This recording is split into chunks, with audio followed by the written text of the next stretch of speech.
So I hope you all were, can you hear me? You can hear me, right? I hope you all were impressed by my introduction. Yes? Yeah, let's hear it. I need to be motivated in this VUCA world. Okay. I've been working on this talk for about 3 weeks, but it's been a VUCA period because in these 3 weeks, apart from the election stuff that's been happening around and hampering our lives, there's been consultancy in Ranchi, there's a consultancy in Chennai, and tomorrow morning I have to fly off to a consultancy in Pune after casting my vote.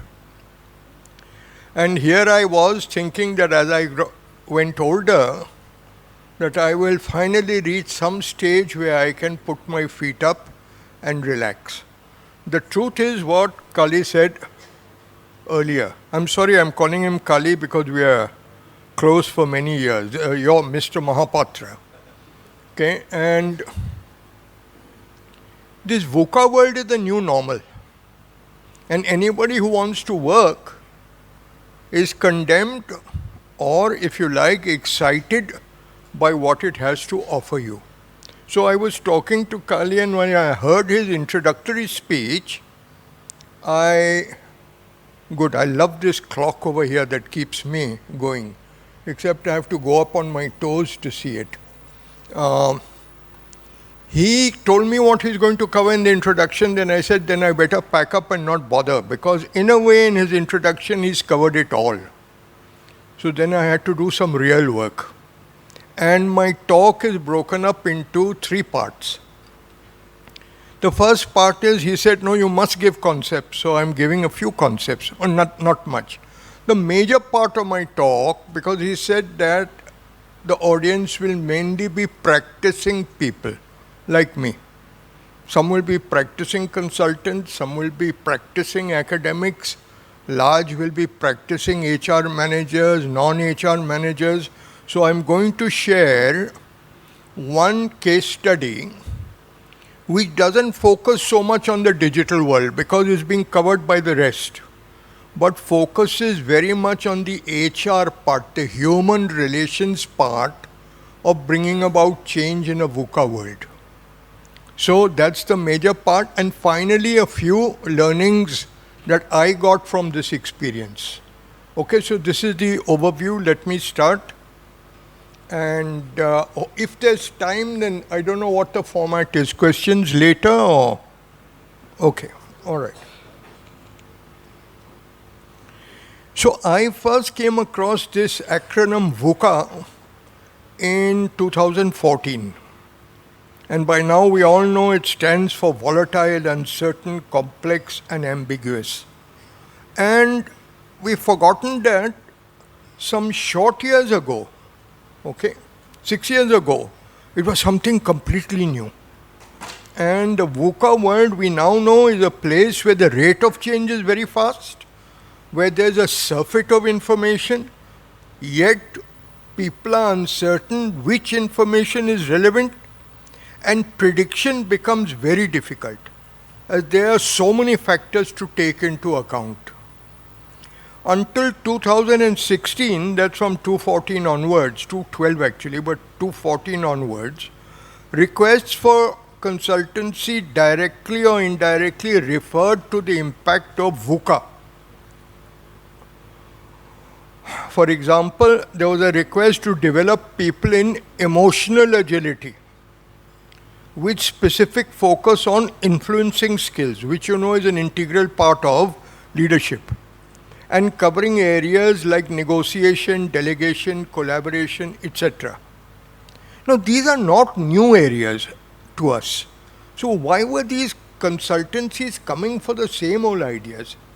It's because they were being looked at in new ways. The old ways of doing this were not working. Organizations were trying to understand and adjust to a VUCA world. They were exploring the old ways of doing. In 2016, I got a request from a client. to help their top team understand and implement directly. Leadership in a VUCA world.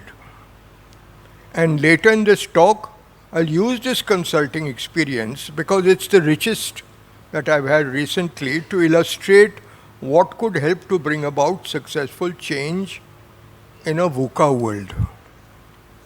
After 2016, around the time I finished this, consultancy requests stopped using the word VUCA. I think two changes had taken place. The world had understood that volatility, uncertainty, ambiguity, and complexity were here to stay, and in fact to increase. It did not have to be labeled differently. Okay, the new normal. Managers, consultants, and academics had broadly understood how to deal with the VUCA phenomenon and were working out systems and processes to cope with and manage it. And later today, you will see more evidence of that. These were being incorporated into the normal processes of vision making, goal setting, action planning, and resource utilization. The standard processes, this understanding of VUCA, how to do it differently, was being written about, tried out, being put in. People had realized that the old paradigms of 10-year vision, long-term planning, focusing only on numbers, commanding rather than listening, etc., were not working in the VUCA world. They began a constant scanning of the company's environment so that the decisions could be taken continuously and not quarterly. Innovation began being seen as a culture and not a one-off exercise. There were moves to encourage empowerment and look at multiple answers to issues, not only one person's view. Continuous learning was seen as a way of life by individuals and organizations. People tried to really understand resistance to change. Not the old ones on mindset will have to change. What is there in people that is making them resist? A lot of work came out in them. And the benefits of networking and taking decisions closest to the customer with data from the people closest to the action. My scan of all the literature, etc., after I was told by Kali, was that a lot of work has taken place. It was a payoff for me. And this is the payoff of the VUCA world. If you really start this continuous learning process and see it as a challenge, you yourself continuously start learning. I thought I knew, but when I went onto the internet and I looked at all the research, including I was very proud to see an Indian person has published a book and it is being publicized quite a lot. So VUCA world is moved quite a lot. There were no ready-made answers. There still aren't. Each organization has to work out what best works for it within its external environment, keeping its own internal environment in mind. Let me illustrate with the example I referred to earlier. So it's now time for storytelling. Okay? Treat it like as if you were tackling a case study. So when I'm talking about it, try to see what could I pick out. And for me, it was fascinating to go back over this. I looked at many of the consultancies I had done, but this one seemed the richest that I could pull out a lot of concepts from. In 2016, in a very VUCA world, it was a very VUCA world for a multinational pharma company. Take your mind back, 2016, pharmaceutical industry, legal battles between Indian and US patents all over the show. Fight between generic and the others. Raw material prices across the world were shooting up. The ability to gain significant ROIs from drugs developed through expensive long-term fundamental research was diminishing rapidly. Internally, costs were being looked at very carefully. Erstwhile experts who had been hired at high salaries were under pressure to produce quicker results. Very difficult for them with their long-term mindsets. They were used to long-term research. The CEO of this company an expert in research, tried to cope with these changes through a controlling leadership style which led to an exodus of talent. সবাই পালিয়ে গেল. I mean the good guys. Luckily, some of the younger guys who could understand that this guy may not last, that the mother company was quite good, they stayed back, and one or two of the older guys. Okay? He failed to manage the change, and a new MD was imported. In this case, literally imported from outside the country, an Indian. He had a pharma background, but he seemed to have foreseen that he also had pharma background in pure research. But this guy seemed to have foreseen that if I only do pure research, then I'll end up being the head of some lab, and he wanted to have some more fun in life and perhaps make some more money being an MD or whatever. So he had gone and he's taken time off from working, used his savings to go and get an MBA degree, then went and did other jobs with focus on marketing, finance and HR. So they hired him because, very wise of them, because they realized that this change would require knowledge of all of this. So he joined. I still haven't been invited yet. All this is the history I pick up. The MD spent 4 months understanding the business, the culture and the people, and fighting fires. Okay, working capital was not there. His finance background came in use. His old linkages, networking with banks he knew, and so on. Part of his finance exposure as over the years had given him networks all over the world. He got loans cheaper. He did a lot of work quickly. Then he had his own 360 degrees feedback done on his leadership style through an external agency and realized it would need change. He then asked his HR chief to find a consultant who could coach him, and I was approached. The HR chief already had 16 years of work experience, was conceptually strong, and most importantly, courageous. He had worked his way up over 6 years in the pharma company and was asked to take over as chief when his boss had run away as part of the exodus. He knew the business, the people, and the politics around the new MD's entry. Very important for me. And as I learned later, had high credibility among most of the people at all levels. During our very first conversation on the phone, we both agreed that even if the MD changed his leadership behaviors, the new behaviors would not last unless the peers on his executive committee also change their behaviors. MD is trying to change his behavior. The VUCA world is happening here also. Light has fallen down. Please set it up. That's all right. Thank you. I love this innovation. Okay. MD tries to change his behavior. Others, I've got used to him in 4 months. Whatever. If they don't change their behaviors to match his changed behaviors, he'll fall back to his old behavior. It's as simple as that. Okay? This was not knowledge coaching or skills coaching. This was behavioral coaching where the group has to be involved. A meeting was set up for me. My first challenge was to help the MD see that the standard coaching approach would not work. A strong man. He believed he needed to change and then do one-on-one interpersonal work with his executive committee colleagues. After some time, I realized that what he was really saying was that he was brave enough to change, but his EC colleagues were not. He did not want to embarrass them by doing behavior change work in public. Now, I never told him ever that this is a very arrogant assumption he had, because he was also a democratic guy at some level. Army, I can take it, the others can't. So what, he was also a very fair man. So what I could get him to do is finally he agreed to let me meet his colleagues to diagnose what the next step should be.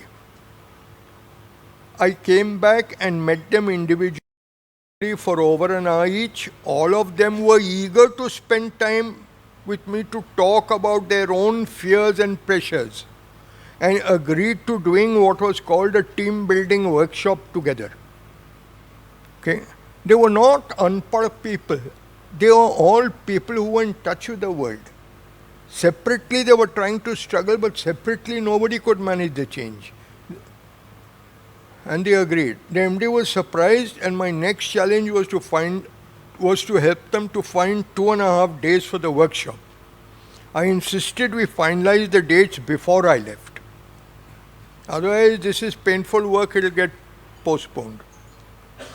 All those who were present were invited to the boardroom to work out the dates and commit to them, gave them a time limit of 15 minutes. They did it. Now, I haven't written about it, but I think this surprised them a lot. Okay, in 15 minutes we could come to an agreement. Okay, otherwise there was bickering, there was second guessing, but I think having spent well over an hour each, actually the work started during those interviews. And they were very happy. They began looking at each other and cracking jokes. That set the mood for doing the workshop. We kept the tempo up. The purpose of the team building workshop was to identify behaviors that would help them to work better together as a team at the workplace. These behavioral benchmarks would be measured regularly through feedback from peers and chosen subordinates, and over a period of time be built into the performance management system. I did the work and they started working with me, email, phone call. They agreed that this should be the purpose. An important part of the workshop was for individuals to choose which behavior they should focus on moving towards, with agreement from the peers they most worked with. So immediately trying to bring them all together. Action plans were developed individually, and during this process there was one-to-one consulting with me to uncover what could really stop them from achieving their new behavior. Each person has their own reason for resisting change. I don't have the time, fascinating reasons. Many unreal, many from childhood past, many underlined by the statement, I am like this only, when they are not. Anyway, I continue to work with individuals by email and phone whenever required after this workshop. Kept getting feedback from them, from the chief HR, things are moving. As their team processes improved, maybe in about 2.5, 3 months, the members realized that they were overloading their MD. They needed to carry their own weight as leaders.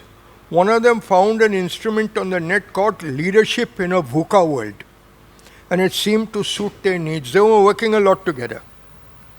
They completed it, scored it, and then requested my help in implementing the findings when they were meeting to do an exercise in identifying the next lot of leaders who were to be developed. So they began realizing that just dealing with VUCA world today is not enough. Who's going to take over from us?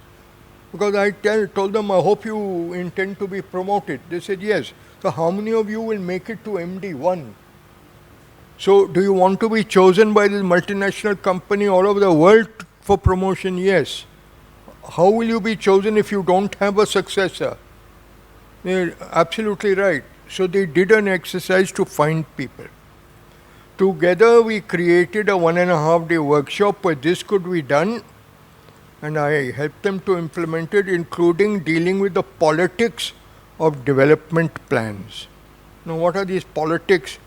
People have their favorites, either within their own departments or even in other departments, and they try to pervert the data in a way that highlights those guys. But I first made them go through their leadership. It was a very good questionnaire. And once they agreed to it, I said that, all right, then we'll use the same criteria to measure the other people. And therefore they got trapped. They had to honestly measure the honest people. So a lot of changes took place, but they chose what apparently turned out to be mostly correct people to be developed. The next time I was called was a few months later to conduct a workshop on role clarity and performance management. Please note that after the first workshop, which was influenced a lot by me, the next two interventions I was in touch was initiated by them. Okay. The next time I was called was a few months later to conduct a workshop on role clarity and performance management for the larger senior team, where some of the people identified as potential leaders were invited. Those who had been identified were also invited there. The workshop was cascaded after we had done one. The workshop was cascaded throughout the organization by the HR chief along with some of the EC members. These EC members continued to invest their expertise and time in managers. They had to, otherwise how will they get promoted? But it also gave many benefits to them as well. It helped them to revisit their area of specialization and to become up to date in it. It helped them to contact erstwhile college mates and colleagues who had specialized in other areas and invite them to teach their managers. And in some cases, they were invited to go and teach those guys' managers, thereby expanding their own knowledge. They began seeing the pharma company in its totality rather than narrowly from their own specializations. They remained in touch with me for a year or so, seeking advice for the unintended consequences that inevitably arose and the new initiatives that the VUCA world necessitated. Then gradually they stopped. So what's the learnings? My learnings. Organizational culture has to change as required by the changing business environment. The MD who couldn't do it, what had happened is the erstwhile MD had flourished when pure research was valued, and the organization was run like an extension of the laboratory, where the senior-most expert was king, and the others had to accept their orders. This is true in laboratories all over the world. One top senior expert, others look up to him, and they may resent him, but they follow it. 2. The topmost leader must first seek to understand and then to be understood before initiating change. He must be seen as knowledgeable, capable of doing, and credible. 3 things. He must know, he must be able to do, and he must be believed. He must change his leadership style as the business requires and encourage and ensure that his team members do the same. 3. Involve those who will be impacted first by the change and are required to implement it and to contribute to the change strategy. Their knowledge and experience are very valuable inputs, and if they own the strategy, they will implement it. 4. Set appropriate time frames for achieving the first milestone of the change strategy, the first change interventions, and the action steps that follow. Set realistic time frames, not too short, not too long. They said, no, 2.5 days, too much. I said, I won't do it if it's not 2.5 days. Because to change behaviors you've been carrying for 30 years, 20 years, I cannot do magic. I began with 3.5 days and bargained and settled for 2.5 days, made them work till 10 at night, then they understood. So the next time they happily gave me more time. 5. Diagnose what can cause real resistance to the planned changes and help people to overcome them. 6.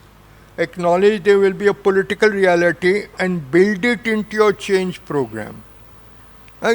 People want power, they will try to influence to get it their way. They're the good guys, use them. 7. Encourage many people to become change leaders at every level and support their learning. They cascaded it down. 8. Use networking to obtain the most precious resource, knowledge with experience. Knowledge we can get, but networking allows us to get knowledge from people who've had the experience of applying it and implementing it. 9th, learning. Accept that continuous learning is for everyone forever. The VUCA world is here to stay. Thank you. Well, thank you so much, Dr. Gangjee. For that insightful note of yours, I would request you to kindly stay back on the stage for a while. And now, as a token of gratitude, may I please request Mr. K.K. Mahapatra to kindly hand over a token of gratitude as a return present. I've given Khalid my paper by email to send to all of you if your email is there. So you don't have to carry it in your VUCA world here.